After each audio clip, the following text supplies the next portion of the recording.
Assalamualaikum warahmatullahi wabarakatuh. Jumpa lagi dengan Bakatnya. Bagaimana kabar kawan-kawan semuanya? Mudah-mudahan selalu dalam keselamatan, kesehatan, dan terhindar dari bahaya virus corona.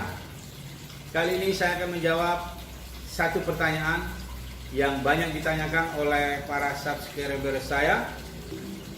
Pertanyaan ini sangat mudah sebenarnya dijawab, tapi saya jelaskan nanti agak panjang dan cukup lebar supaya memberikan gambaran yang agak lebih jelas kepada kawan-kawan semuanya. Pertanyaannya, Cap, di laut itu tidak ada petunjuk jalan seperti di jalan raya yang ada di darat. Tidak ada tanjakan, tidak ada tikungan, tidak ada penjelasan-penjelasan rambu-rambu seperti di jalan raya. Nah, bagaimana sebuah kapal bisa berangkat dari pelabuhan A dan tiba di pelabuhan B? Baik kawan-kawan, saya akan menjelaskan runtut dari awal bagaimana sebuah kapal dan persiapan-persiapan apa saja yang disiapkan untuk memulai pelayaran dari pelabuhan Tola sampai ke pelabuhan tiba.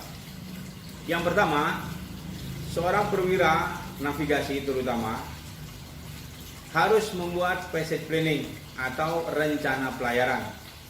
Akan kemana kapal ini dilayarkan. Misalkan dari Surabaya menuju Pelabuhan Makassar. Yang dilakukan adalah pertama membuka katalog peta. Dalam katalog peta ini kawan-kawan, itu berupa hamparan pulau yang terbagi-bagi, terkotak-kotak dan berisi nomor peta, sehingga kita dapat melihat dan mengambil peta yang akan digunakan dari pelabuhan Surabaya menuju Makassar. Misalkan, setelah kita susun peta-peta tersebut, maka kita tarik garis haluan atau trek pelayaran dengan kaidah-kaidah terdekat, cepat, dan aman. Tentunya kaidah-kaidah ini buat seorang perwira navigasi itu sudah dikuasai, karena pelajaran-pelajaran ini sudah kita dapatkan pada saat kita menjadi taruna pelayaran di kampus akademi pelayaran. Kaidah-kaidah itu misalkan berapa mil dari garis pantai, dan kita menentukan titik tengah di antara dua pulau, atau kita harus menghindari bahaya-bahaya navigasi seperti kerangka, karang, maupun bahaya-bahaya navigasi lainnya. Nah, dalam satu trek pelayaran tentu ada titik belok. Dalam dunia pelayaran disebut waypoint. Nah, waypoint ini dikumpulkan menjadi satu dari Surabaya menuju Makassar menjadi satu rute planning. Nah, satu rute planning ini kita masukkan ke dalam GPS, Global Positioning System. Nah, setelah kita mendapatkan satu trek pelayaran dari pelabuhan A ke pelabuhan B dan sudah disiapkan dan dimasukkan ke dalam GPS, maka langkah kedua adalah seorang perwira navigasi menyiapkan peralatan navigasi seperti yang saya sebutkan tadi. Pertama, GPS. Yang kedua, kita menyiapkan ECDIS. ECDIS ini kawan-kawan, atau Electronic Chart Display and Information System, itu seperti sebuah peta, namun peta ini peta elektronik. Sekalipun sudah ada peta elektronik kawan-kawan, peta lembaran yang berupa kertas itu tetap kita gunakan. Jadi data-data yang ada di GPS tadi bisa kita masukkan ke dalam ECDIS, sehingga di layar ECDIS terbentuklah satu trek pelayaran di mana lembaran peta itu tadi seolah-olah dimasukkan ke dalam layar sebuah monitor. Alat-alat navigasi berikutnya yang perlu disiapkan seperti radar. Mungkin kawan-kawan semuanya sudah tahu bagaimana bentuk sebuah radar dan manfaat dari sebuah radar. Yang selanjutnya adalah berita cuaca yang kita dapatkan dari email maupun Navtech atau Navigation Telex. Nah, berita-berita cuaca ini sangat penting sekali kawan dalam dunia pelayaran, karena dari berita cuaca ini kita bisa lihat apakah alur yang kita lewati nanti, apakah rute yang kita lewati nanti ada cuaca-cuaca buruk yang ada di depan kita.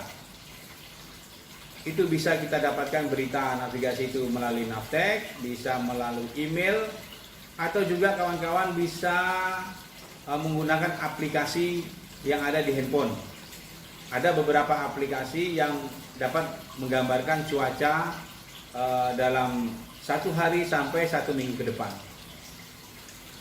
Nah, selanjutnya kawan-kawan, setelah kita menyiapkan semua peralatan navigasi, tidak lupa seorang nakoda harus mengecek kembali, karena seorang nakoda bertanggung jawab atas keselamatan kapal, muatan, penumpang, dan terjadinya pencemaran polusi di laut. Nah, jadi pada saat kapal mau berlayar, seorang nakoda sudah memastikan bahwa trek yang dipergunakan nanti sudah aman, cuaca yang akan dihadapi juga diperkirakan sudah aman, dan alur-alur pelayaran yang sudah dilewati juga sudah aman.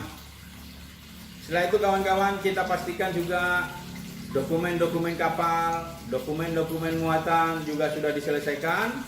Dan terakhir kita sudah menerima surat izin berlayar dari Syah Bandar yang menyatakan bahwa kapal sudah layak laut, sudah layak untuk berlayar, sudah dilengkapi oleh kru dan alat-alat keselamatan serta bahan-bahan makanan yang memadai untuk berlayar dari Pelabuhan Tolak sampai ke Pelabuhan Tiba dengan selamat. Nah, jadi kawan-kawan, sekalipun di laut itu tidak ada rambu-rambu seperti yang kawan-kawan gambarkan tadi, berupa rambu seperti yang ada di darat, ada tanjakan, ada tikungan, awas di sini jalan licin. Nah, di laut itu kita yang membuat trek pelayaran, kita yang menentukan trek pelayaran, kita yang menentukan apakah kapal ini berlayar melalui jalur yang mana. Jadi prinsipnya kapal berlayar di atas peta menggunakan trek tercepat, terdekat, dan aman. Bagaimana kawan-kawan? Mungkin penjelasan saya rasa cukup. Kalau ada lagi yang masih meragukan, masih ada yang ingin ditanyakan, kawan-kawan bisa mengisi di kolom deskripsi atau di kolom komentar. Baik, terima kasih kawan-kawan, dan jangan lupa subscribe, like, dan share. Jumpa lagi. Wassalamualaikum warahmatullahi wabarakatuh.